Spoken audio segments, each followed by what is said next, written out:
This podcast is brought to you by the School of Advanced Study, University of London.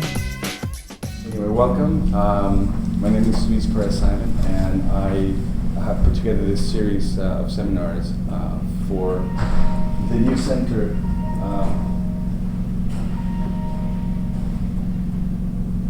The new center that we're trying to put together. Trying to put together a center for integrated research in the Caribbean. The scope of it is going to be, or is, everything from the Spanish to the English to the French and the Dutch Caribbean. Trying to address all of the social sciences, humanities, economics, applied economics, law, and essentially from colonial period to the present, maybe go back more if we are able to. And the whole idea is to connect, look at the Caribbean from an integrated perspective, meaning that, for example, one of the things I want to do this year is look at the Dutch Caribbean and how their influence was felt throughout the rest of the Caribbeans. Economically mostly, trade, government.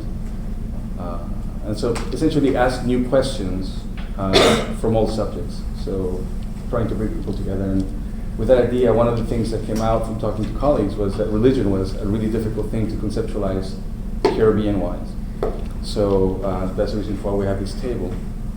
And I challenged my friends here to go beyond their own personal research, especially Cuba and Jamaica, and to sort of take a larger look of their work in the context of different parts of the Caribbean. So that's part of why we're here. So we have Petra Kuivala from the University of Helsinki, and Carlton Turner from the University of, I always get this wrong, I'm American, Gloucestershire. So Petra is working on the identity and the role of the Cuban Church, the Catholic Church in Cuba, from 1959 to 1986. So she's been working with the records in Cuba that have been closed, both actually the church records and the government records. I think you're one of the few people that I know that have actually had access to the Central Committee records. I think you might be the only person I know actually. And she's also a pastor in the Finnish Lutheran Church. And in both of those areas, she has had really good contact with people in Cuba, and she was invited to actually witness, follow, and report on Pope Francis's visit to Cuba just a month ago. So she's got a lot of experience down there, something like 14,000 pages worth of scanned documents that she has to go through pretty soon. She'll be talking about Catholicism as a force within the Caribbean in general. Carlton Turner is, he's going to become a doctor on Thursday. He's got his vibe on Thursday, so that's going to be really exciting. He is working through the Queen's Foundation in Birmingham, which is a part of, it used to be with the University of Birmingham, now is Gloucestershire. And he's a vicar in the Diocese of Literature, and he's working on Caribbean theology in general. Yeah. So they're going to in the church, in the Church Society, basically, right? In Jamaica? The Bahamas. In the Bahamas, okay. And he'll be talking about the Anglican Church and its transformation, if any, from the beginnings of after independence to the present. So, but anyway, Petra, please go ahead and. Thank you very much. I think I'm going to be sitting down so that I can. Sure. Yeah, I can click on the computer. Let me just set this up. This one. Right. Well, good evening, everyone. It's a pleasure to be here. When Louise asked me to join this event and asked me to name a topic, after a while of wondering, I decided on addressing the universal Catholicism in the Caribbean. It is something that I'm familiar with Thank you. Something I'm familiar with through my own research, and something that I've come across strongly in my own research. And I chose this topic especially because for this past few months, this is the main theme I've been working on and sometimes struggling with. And I would very much appreciate any comments and questions to help me get forward with it. I will speak primarily of Cuba because that is what I'm familiar with in my own research, with some complementary examples from Haiti and the Dominican Republic, where the same patterns seem to have occurred. To begin with the topic, I would like to present to you the aspects of universality in the Catholic Church. This is not an officially defined division. This is a frame I've created that I'm using in my own research to make a distinction between all the aspects relating to the Catholic Church. I began by asking what does the universality of the Catholic Church mean? And firstly, I defined that there is the administrative universality, the Catholic Church as an administrative unit, an authority reaching its rule to all Catholics and all countries with Catholics. Naturally, the Pope is the supreme pontiff of all Catholics, and by definition free from a national identity, although quite often the identity has been clearly highlighted, and a leader with a universal role as a pastor, as a shepherd of the church and of the Catholic flock. But furthermore, there's the Holy See, the administrative entity behind and around the Pope, that it constitutes the administrative authority of the Vatican.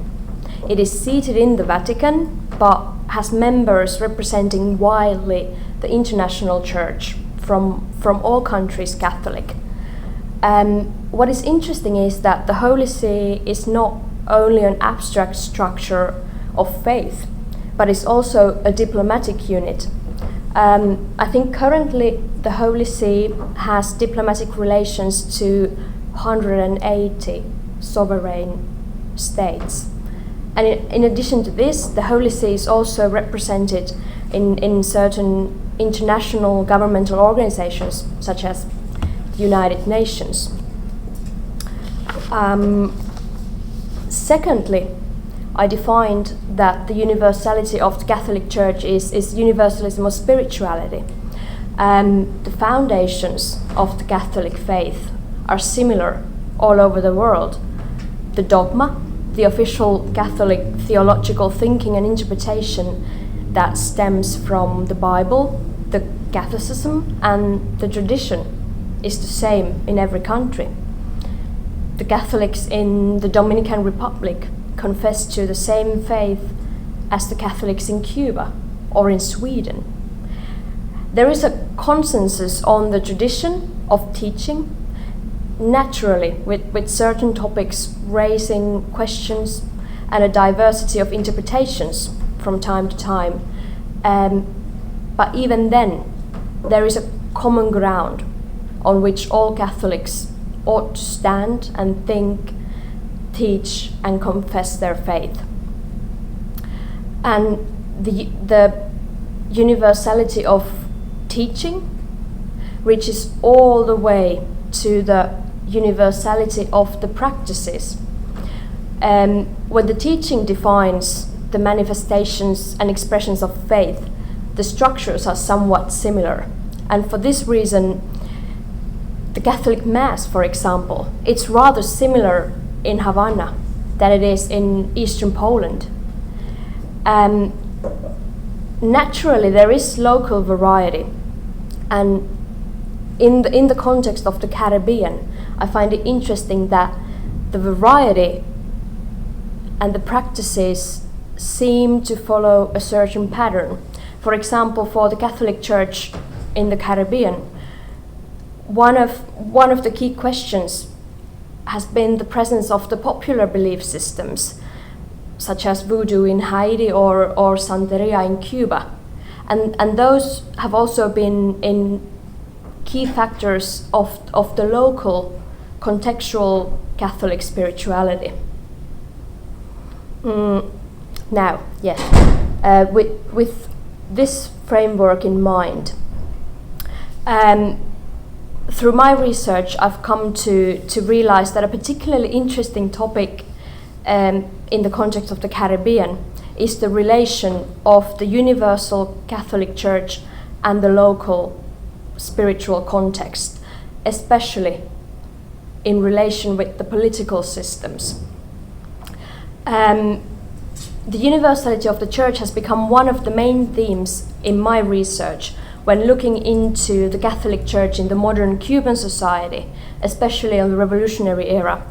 I've become to start to analyze the universal nature of Catholicism and what it means in the Cuban context.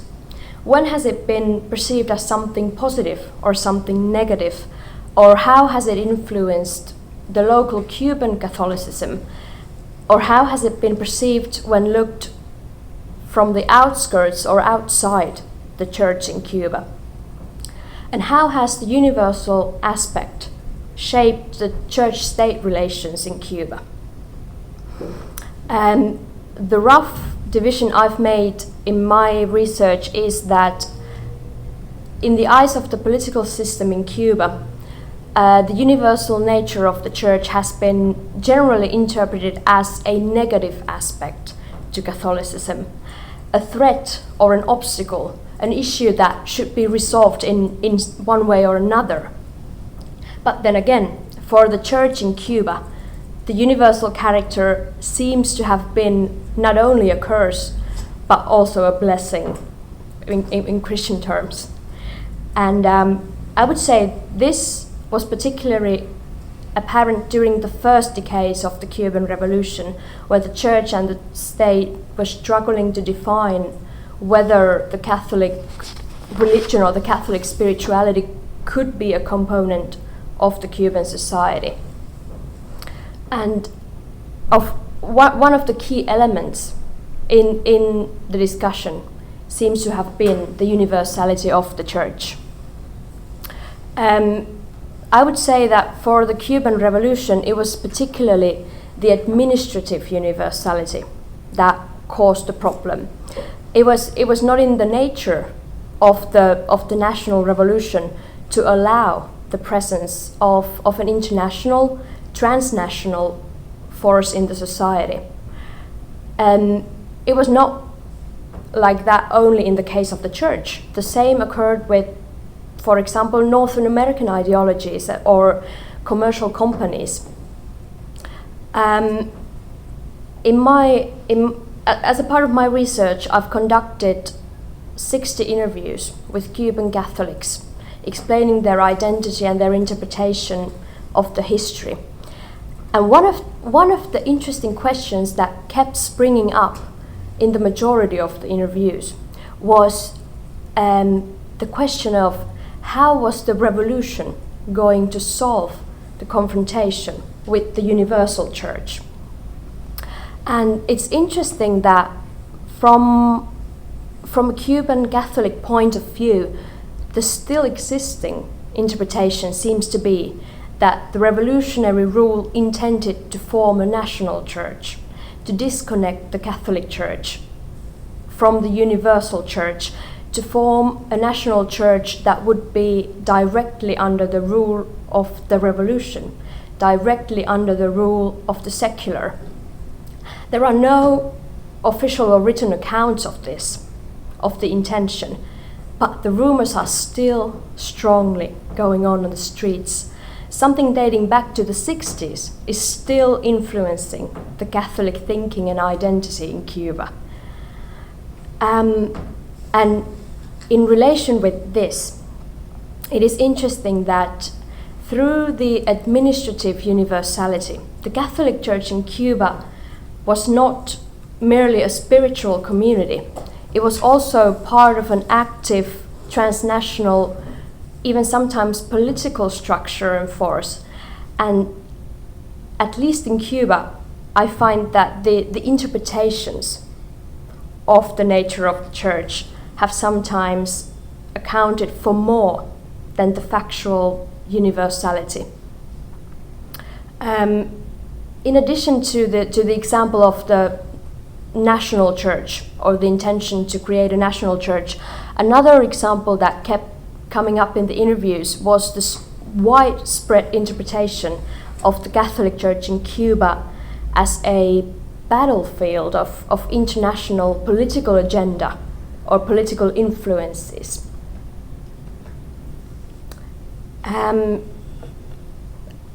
That was one of the key questions during the first years of the Cuban Revolution, complicating the relationship between the church and the state. It boiled down to the question of the international friends of the church, especially in the United States and in the Latin American community of the Catholic Church, or the Latin American institutions of the church. In the midst of the Cold War era, the Catholic Church in the United States expressed their condemnation of the revolution and their support for the church. And for the government, it was a sign of a conspiracy between the church and the enemy.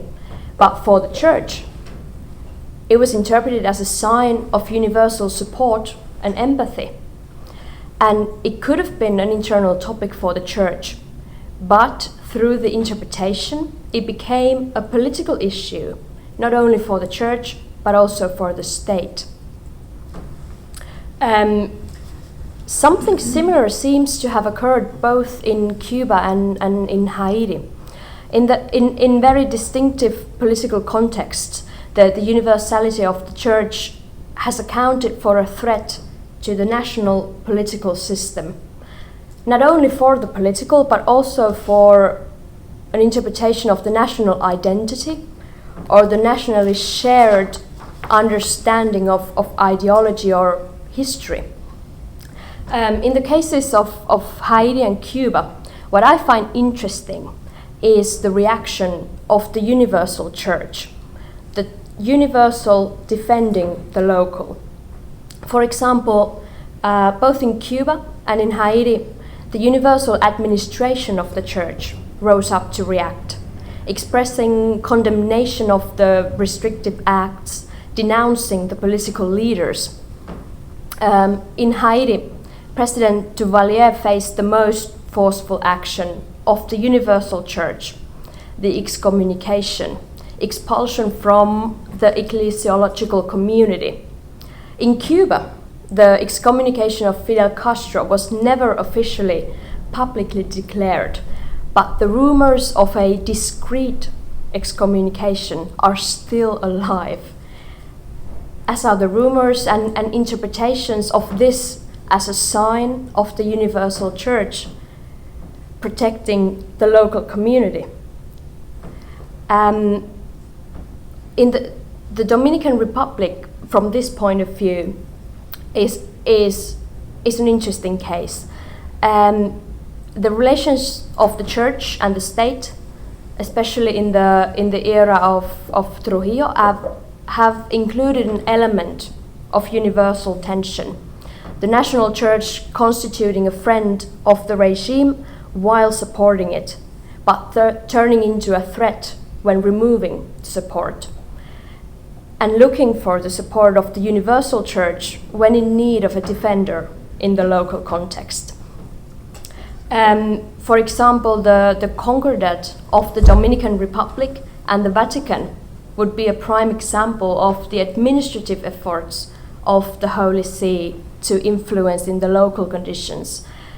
The example that I particularly like in the Dominican Republic, an example of the presence of the universal church, is the demand of the Dominican bishops for Trujillo to kneel and express his respect, firstly for the Catholic, Apostolic and Roman Church, secondly for the Roman Pope, the supreme pastor of all Catholics, and thirdly, to the leaders of the Dominican Church.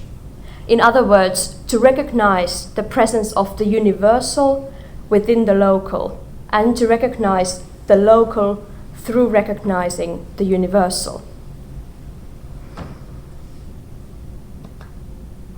Yes.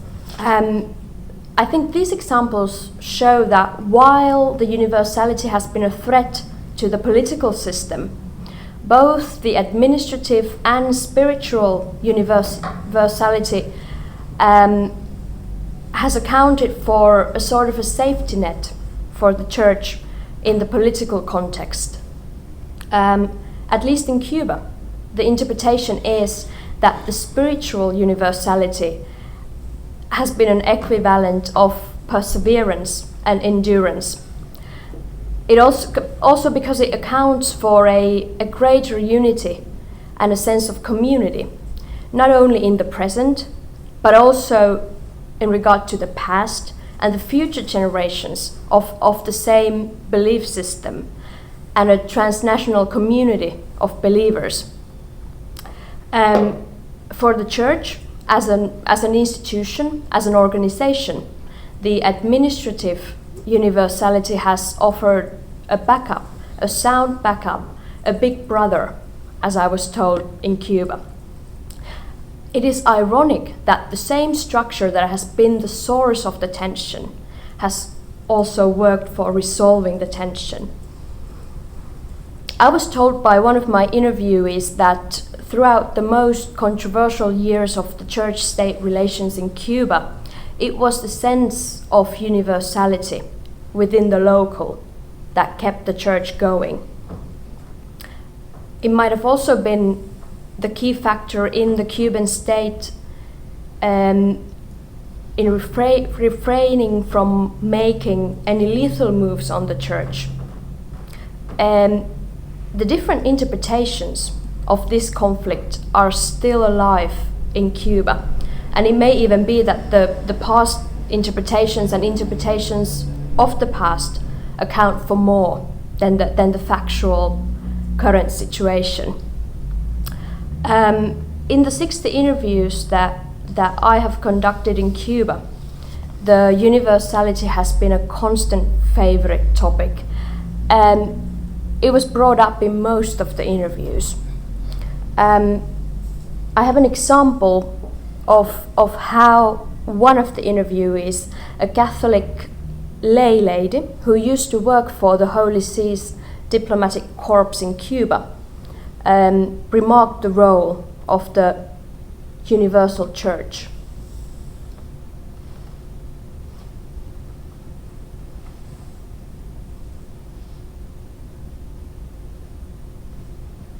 Well, naturally, it's not the universal nature of Catholicism only in the Caribbean or only in Cuba. The same has occurred, for example, in Eastern Europe, in the conflicts between the Catholic Church and the totalitarian regime. However, I find the Caribbean Catholicism a curious specific case of this. Not only was the Catholic Church in the Caribbean facing the universality as a threat or a possible threat affecting the church-state relations, but also as a feature that forced the local churches to develop.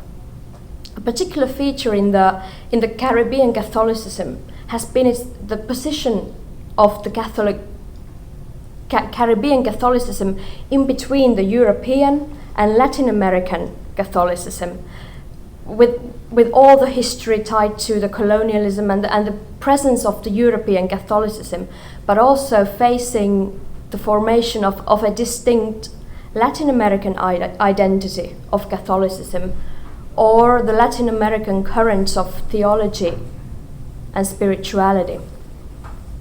And right now, what I'm working with is an idea of the tension of the universal and local development of the Catholic Church combined with the local national political circumstances directing the Catholic Church in the Caribbean into forming more specific, more contextual theology and expressions of Catholicism. And by doing this, also perhaps taking distance to the universalism and especially to the still very Europe-centric way of understanding Catholicism, which is actually quite paradoxical because the Europe-centric Catholicism still accounts largely for the administrative universality of the Catholic Church. Based on my research, I know that this definitely happened in Cuba.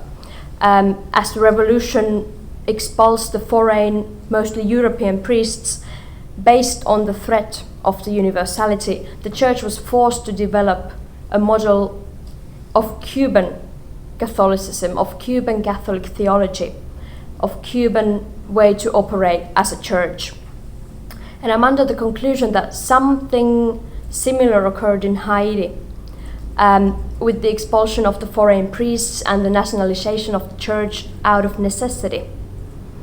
In Cuba, this process, the need to create a national structure for the church, has later on been commented as a surprisingly positive outcome of the confrontation, of the conflict, as it also brought forward a distinctive Cuban Catholic identity. I would like to conclude with an example of one of my interviews. I think this sums up the process of the universal, of the local melting together, complementing each other, perhaps the local taking distance to the universal and creating something contextual.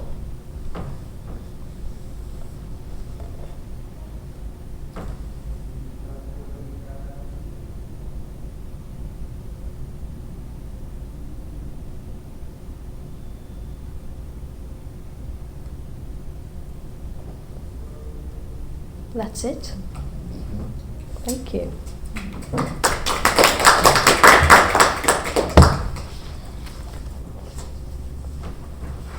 Are we gonna do Carlton? Yeah, we'll talk, discuss this afterwards. Okay.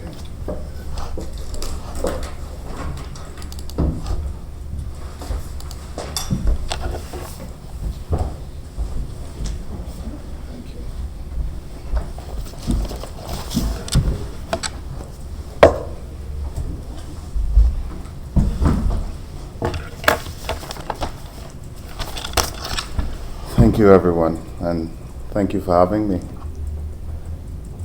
The Anglican Church in the Caribbean is still a potted plant. That's the question I'm posing.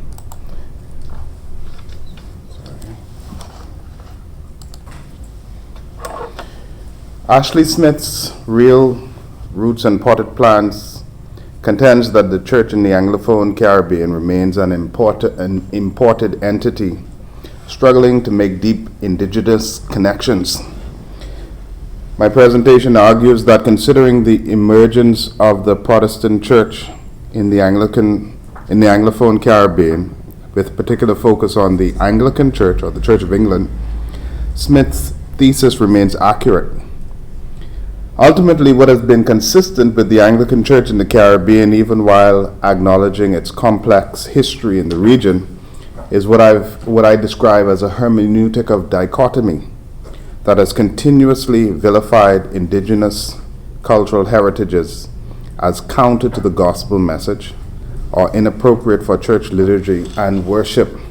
And the two things I want to bring out in this presentation is I want to critically analyze the Anglican Church's ambivalent attitude towards African slaves and their descendants, looking particularly at the first bishops of the region and the legacies they left behind, and expose this hermeneutic of dichotomy that has persisted in the Anglican Church's relationship to the African Caribbean religious and cultural heritages.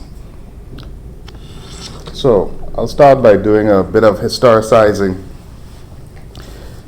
The same attitude seen in the Spanish treatment of the indigenous since the arrival of Columbus that native inhabitants were somehow heathen and in need of civilization or proper religion, would continue with the English expansion into the Caribbean or the West Indies. The first English settlement was through a landing party on St. Kitts, in January of 1624, led by Captain Thomas Warner. This company of less than 20 persons attempted growing tobacco, but would encounter resistance from the Caribs.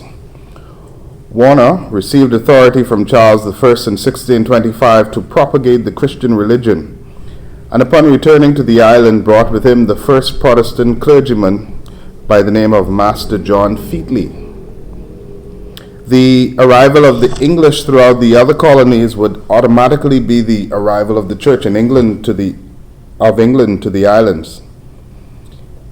Osborne and Johnston explained that there were 7 chaplains in the expedition that conquered Jamaica, and in Barbados it was a clergyman by the name of Kentland who brought peace to the factions fighting over the island. The church, the Anglican Church, increasingly relied on African slave labor, as with the Spanish, the French, and the Dutch. Everything within West Indian colonies depended on the economic success of sugar plantations, and such estates, as you know, were brutal. But as with European forms of expansion, the mandate to Christianize the Africans was heavily promoted as well. Examples of these would be the Jamaican Slave Code of 1696. One of the Dale Bisnot, historian, explains that the Code Noir and the Siete Partidas, which saw the missionary instruction of slaves from the start of their colonial expansion, was directly contrasted to the practice in the British colonies, where slaves were not considered worthy of education or Christianization. And perhaps the most vivid and dramatic example of the complicity of the English Church in the Caribbean when it came to the convergence of plantocratic rule and the promotion of Christianity was the bequest of Christopher Codrington III to the newly formed Society for the Propagation of the Gospel in Foreign Parts, SPG. This is in 1710, where, and I quote, hopefully I might get Old English right, "My desire is to have the plantations continued entire, and 300 Negroes at least kept always thereon, and a convenient number of professors and scholars maintained there, all of them to be under the vows of poverty, chastity, and obedience." In the 17th century, the English church was exclusively white, and we could call it the planter church, was undisturbed by other denominations. It operated under an imperialist and mercantilist system, being under the episcopal oversight of the Bishop of London with the assistance of the SPG. In the mid-18th century, the evangelicals would come, and by evangelicals I'm talking about Methodists, Baptists, Presbyterians, Methodists. And in general, they took a decidedly different approach to the treatment of the slaves than did the established church, which cared little, if any, for the education or well-being of the slaves. In fact, as Orlando Patterson points out, not only did the established church not have time for the instruction of slaves, but detested missionaries who attempted such tasks. Plantation society would be structured along racial lines as well. Society was ecclesiastically structured along racial lines. The Anglicans and Presbyterians would be white. The Methodists would be colored, as the old historians would say, and the Baptists would be black. But I want to highlight the ambivalent legacy of the first 2 bishops of the Church of England in the West Indies, because I see in them a perpetuation of a particular hermeneutic that exists today. Christopher Lipscomb, Bishop of Jamaica, who was born in 1781, and William Hart Coleridge, Bishop of Barbados, born in 1789. A pivotal point in the emergence and strengthening of the Anglican Church in the West Indies would be the consecration of these two men in 1824. William Hart Coleridge to Barbados, including the Leeward and Windward Islands, Trinidad and British Guyana, and Christopher Lipscomb to Jamaica, including the Bahamas and the Turks and Caicos Islands, Jamaica, including the Bahamas and the Cayman Islands, and also British Honduras, which we now refer to as Belize. Through their ministries, an ambivalent relationship with African cultural heritage can be traced, where on the one hand, there are efforts at improving slave conditions through education and moral instruction, but also perpetuating a new kind of indigenous Anglican church that rejected the African religious and cultural history of the church's membership. We have to consider what their tasks were. It must be borne in mind that the appointments of Coleridge and Lipscomb were strategic. They were appointed because of the imminent move to apprenticeship and emancipation following the abolition of the slave trade in 1807. It was clear that there were movements back in England and the colonies for an amelioration of slave conditions, an evangelical movement that had been gaining force. Before the appointment of these resident bishops, the English church and clergy did very little to give religious instructions to the slaves, let alone ameliorate their conditions. Edmund Davis explains that the need for a stable church came in light of the growing restlessness of the slave population coming up to emancipation. Christian faith was to be the means of pacifying and civilizing the black population. And Dayfoot observes that the 1823 slave revolts in Guyana and Barbados prompted this need for action, and the appointment of the first bishops would bring a stabilizing force to the politically precarious nature of the pre-emancipation period. Kirkley Sands give 3 reasons for the appointment of these first bishops as laid out by Lord Bathurst, and suggests another. First, character change and reformation of the slaves. Secondly, validation of slave testimony in the court of law. Thirdly, the regulation of Christian marriage among slaves. And finally, basic social control. And in Sands' view, the added dimension would be that the colonies would follow a godly pattern and be a Christian society. Their methods.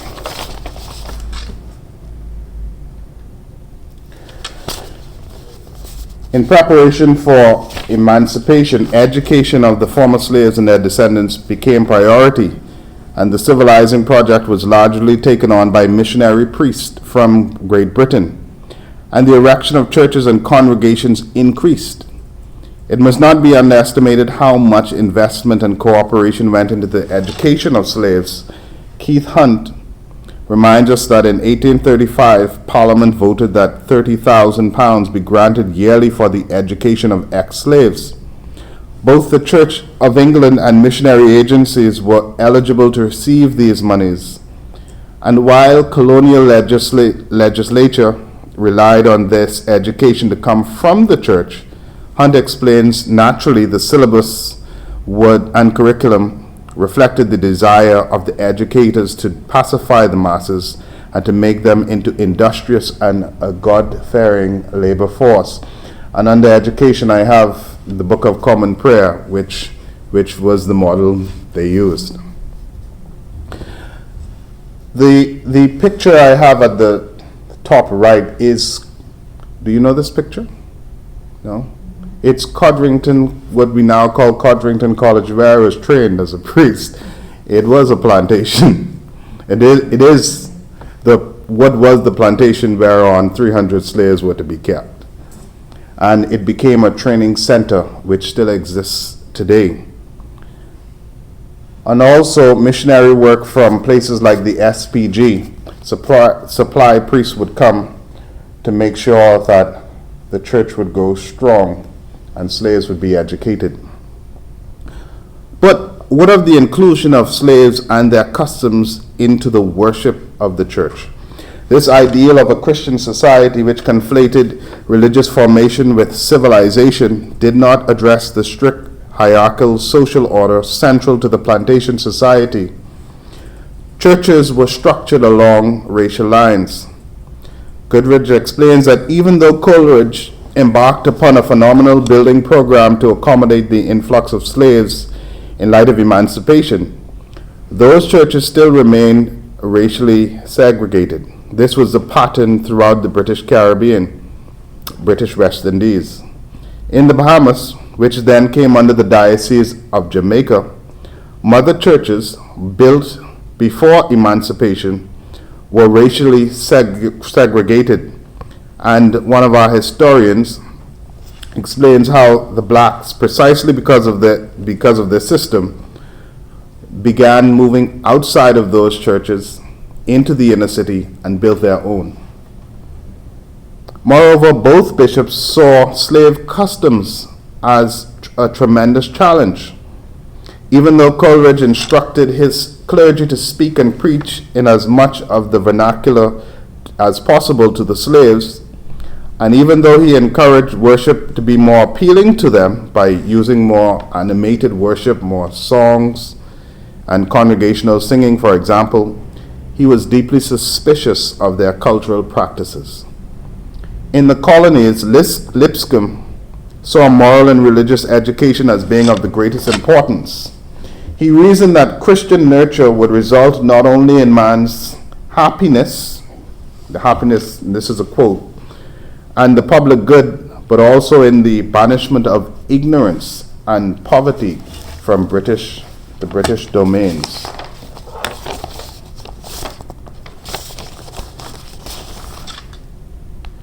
In the contemporary church, which we now call the Anglican Church in the province of the West Indies, that's its present manifestation, which became a province of the worldwide Anglican Communion in 1883.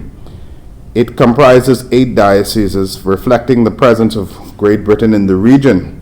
There are 2 mainland dioceses, Guyana, which came about in 1842, and Belize in 1891, 6 island dioceses, Jamaica and the Cayman Islands, 1824, Barbados, 1824, Trinidad and Tobago, 1872, the Bahamas and the Turks and Caicos Islands, where I'm from, 1861, the Windward Islands, 1878, and the northeastern Caribbean and Aruba, which was formerly the Diocese of Antigua, 1842. And I didn't get all my dots to connect up the way I wanted. That's how we are. It doesn't fit. It still sees the bishop still remains a key figure in national and political life in the various islands. And to a great degree, the Anglican Church can still be regarded as affluent, being significant landowners and having membership with particular influence on public life. It still sees itself as heavily involved in nation building through education, particularly as the various territories have faced independence in the mid to late 20th century. In short, its missional approach remains the same: education and nation building. But there still remains a hermeneutic of dichotomy. And what I mean by that is that there is an imposed interpretive binary placed on ecclesiastical life and cultural life. And that binary follows a sacred secular dichotomy in which church is viewed as sacred and cultural sphere is viewed as secular. And while the Anglican Church in the Caribbean is now mainly majority black, African religious and cultural heritage and customs are barred from the place of worship. And the persistence of the same ambivalence I find in Lipscomb and Coleridge continues. Kirkley Sands makes the point that in the Bahamian context, to some degree, the Anglo-Catholic rites of the Anglican Church provided new rituals and for the early African Bahamians, slaves and their descendants. They were drawn to and attracted to the Anglo-Catholic nature of the church that came into the West Indies. So the church still remains very Anglo-Catholic in nature. 18th century Anglo-Catholic. 19th century Anglo-Catholic. And that was good for a time. But where do you find the affirmation of African cultural heritage? Also, I must make a comment about theological training. And much of the theological training, and from personal experience, excludes any kind of Caribbean contextual training, research. When looking at the training of clergy for the province of the West Indies, mainly offered at Codrington College, the picture I showed you earlier, little is covered with regard to indigenous Caribbean theological outlooks. The United Theological College of the West Indies in Mono Campus, Jamaica, delivers more of an indigenous approach, where recently the principal, Dr. Marjorie Lewis, had an evening of encounter with revivalism at their Founders' Day celebrations. This would not be found at Codrington College. The vernacular in the present practice of the Anglican Church is very much despised, rejected. What was not accepted, but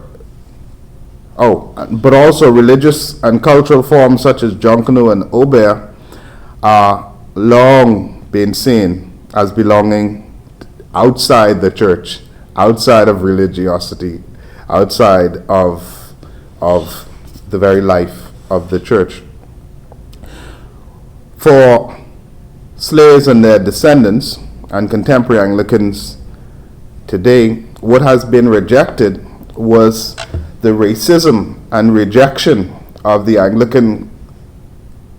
African culture within Anglican churches. And this can be seen where, in the context of the church, where the church was unable to produce in the reign of wholeness and healing, slaves and their descendants found healing elsewhere. So people move outside of the church and find wholeness in places like the Obeah man or the Obeah woman. In fact, he posits that the strict binary between the church and African Caribbean traditional religiosity continually led Caribbean people to pray before the altar, but then soon after seek results in the hidden quarters of Obeah. Ultimately, as an institution, the Anglican Church has kept its religiosity and liturgy distinct from and perhaps oppositional to the African religious and cultural heritage of its membership. I just want to say something about my own research, which focuses on the church in the Bahamas and Jonkanu. And Jonkanu is, an easy way to describe it for you, is one of our Caribbean street festivals. Carnival, I'll say carnival-like, but its biggest manifestation is in the Bahamas for various reasons, but that's my research. And the research into the relationship between Jonkanu and the church in contemporary society, I have found that while the Anglican Church as an institution has been silent on the place of this festival in its life, in its worship, in its ecclesiastical makeup, many of its members and its clergy are impassioned participants. Part of my research involved in-depth interviews, many of whom were Anglicans, one of whom was a former diocesan bishop and also former Archbishop of the West Indies. And while the bishop acknowledges the importance of Jonkanu for Bahamians, he saw it as having absolutely no theological value for the church. And this shocked me because I'm thinking, what an educated man. How could he say this? That being so, the Anglican Church does not have an official view on the festival. For him, they are separate things with different foundations. In short, they are dichotomous entities. But this is quite interesting, since one of the major Junkanoo groups in the country came to being through the efforts of the first black bishop, and has deep connections with one of the more prominent Anglican churches in the city. And furthermore, one of the present archdeacons, of which there are 4, is chaplain to another major Junkanoo group. And do you know what I mean when I say in Carnival a band? A band in Carnival? Group, a Junkanoo group. He was one of their chaplains.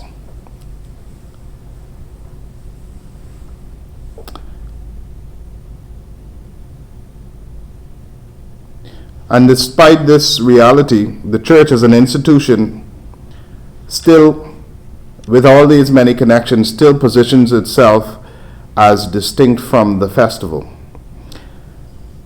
And participation in this African Bahamian cultural festival is only allowed to take place outside of the church's walls. They are seen as dichotomous entities. And moreover, while many of the charges cited for their separation, being over-sexualization, they're too sexual, too much drunkenness, too much riotousness, lawlessness, and or it's heathen, lay Anglicans that I've interviewed reject these claims vigorously. One of them makes this statement: Junkanoo, listen to me, this is our culture. How in the world it could be demonic? How? Please tell me.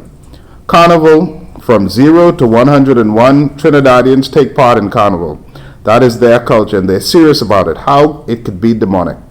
What is demonic about it? People, you know something? I always hear pastors preach on that. But you know, I have never heard, I have never had an opportunity to talk to them. In fact, if they could explain to me what is so demonic about Junkanoo, then I don't know. Ain't none of them could convince me, because, you see, you can't. When you come talking to me about Junkanoo, you have to know what you're talking about first of all. It would seem that the legacy of that hermeneutic of dichotomy is still persistent within the life of the Anglican Church in the Caribbean. And finally, ultimately, what has been consistent, even while acknowledging the complex history of the Anglican Church in the region, is this particular hermeneutic of dichotomy, where it has continuously vilified or ignored indigenous cultural heritages as counter to the gospel message or inappropriate for church liturgy and worship. And whilst we cannot say that the Anglican Church is all bad or ignore its pivotal role in the growth and maturation of Caribbean societies, chiefly through nation building and education, it must still make deeper connections with the religious and cultural heritages of its membership. The Anglican Church, in my view, is still a potted plant. Thank you.